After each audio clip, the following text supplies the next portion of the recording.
எல்லாரும் நல்லா இருக்கிறீங்களாங்க? இன்னைக்கு எங்கள் வீட்டு பிரேக்ஃபாஸ்ட் என்னன்னு பார்த்துருவோங்க. இது ரவா கிச்சடி பண்ண போகிறேங்க இன்னைக்கு. பாருங்கள், இதில் வந்து எண்ணெய் கொஞ்சம் போடணுங்க. இந்த வடசட்டியில் எண்ணெய் கொஞ்சம் நல்லா போட்டுட்டு, நல்லானா ரொம்ப இல்லைங்க, ஒரு 4 ஸ்பூன் போடுங்க. போட்டுட்டு சட்டி நல்லா காயணுங்க. நான் குக்கரில் செய்ய போகிறேங்க ரவா பொங்கல். பாருங்கள், நல்லா காஞ்ச உடனே கடுகு, உளுந்து, கொஞ்சம் போல கடலைப்பருப்பு, கருவேப்பிலை, பெருங்காயங்க, இதில் அதுதான் இருக்குங்க. அதை போட்டணுங்க. போட்டுட்டு இந்த வெங்காயம் இது கொஞ்சம் அப்படி சிறந்து வரும்போது வெங்காயம் தக்காளி ரெண்டு போட்டணுங்க.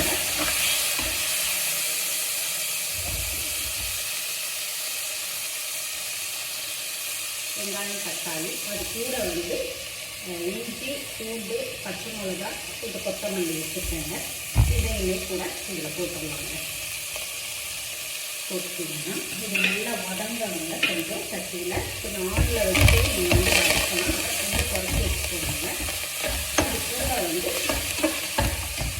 கேரட் கொஞ்சம், பீன்ஸ் கொஞ்சங்க நான் இதில் போடுறேங்க.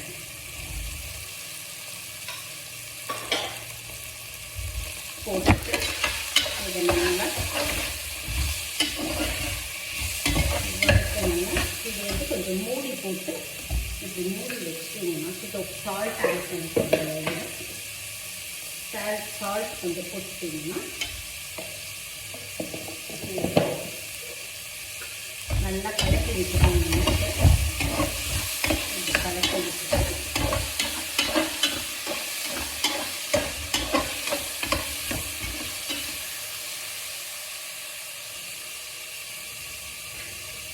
இப்படி மூடி வச்சுருங்க.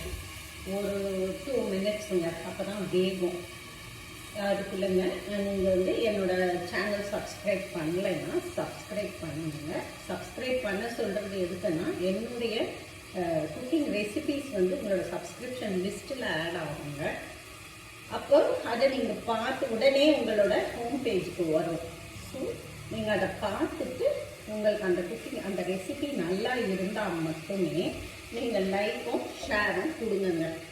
அது எனக்கு என்கரேஜிங்காக இருக்கும். இன்னும் நிறைய ரெசிபிஸ் போடுறதுக்கு நான் அதுக்காக தாங்க இருக்குங்கிறது. இப்போ இது கொஞ்சம் நல்லா வதங்கினோடனே இதில் வந்து அரை கப் வாங்க, இந்த அளவில் ரவை போட்டேங்க. அந்த ரவை தான் இது. இதுக்கு 2 டம்ளர் தண்ணி ஊற்றணுங்க. இதுக்கு இந்த தண்ணி வந்து நான் 2 கொஞ்சம் கூட வச்சுருக்கேங்க. 2.25 டம்ளர். ஃபஸ்ட்டு கொஞ்சம் தண்ணி ஊற்றி லைட்டாக கொதிக்க விட்டுக்கோங்க. அப்போ எல்லாம் இந்த மசாலா எல்லாம் வந்து கூடி வருங்க. அப்புறம் வச்சு லைட்டாக ஒரு கொதி வந்த பிறகு நீங்கள் இது வருது பார்த்தீங்களா, இந்த நேரத்தில் மிச்ச தண்ணியை சேர்த்துக்கோங்க. சேர்த்துட்டு இது நல்லா கொதிக்கணுங்க. இது நல்லா கொதித்து வரணும். நம்ம கொஞ்சம் கூட மூடி கூட வச்சுக்கலாங்க. இப்படி சீக்கிரமாக கொதிச்சிடும். இது நல்லா கொதித்த பிறகுதாங்க நீங்கள் வந்து ரவையை போடணும், இல்லைன்னா நல்லா இருக்காது.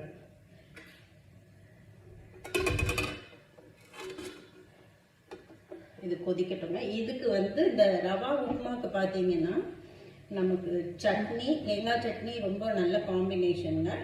அது கூட சாம்பார், தேங்காய் சட்னி சாம்பாருங்க இன்றைக்கி எங்கள் வீட்டில் அக்காங்க நான் வச்சுருக்கேன். அண்டு இது கூட சில பேர் ரசம் கூட ஊற்றி சாப்பிடுவாங்கங்க இந்த கிச்சடிக்கு. அதுவும் நல்லாயிருக்கும். ஒவ்வொருத்தரோட டேஸ்ட்டுங்க. மோர் குழம்பு சில பேர் இந்த மாதிரி. இதோ கொதி வந்துருச்சு பாருங்க, வருதுங்களா? இப்போது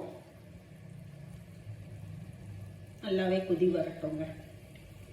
நல்லா கொதி வந்த பிறகு உங்களுக்கு தெரியுதுங்களா கொதிக்கிறது? இந்த அளவுக்கு கொதி வரணுங்க. வந்த பிறகு நீங்கள் வந்து இந்த ரவையை இப்படி சுற்றி போடுங்க. போட்டு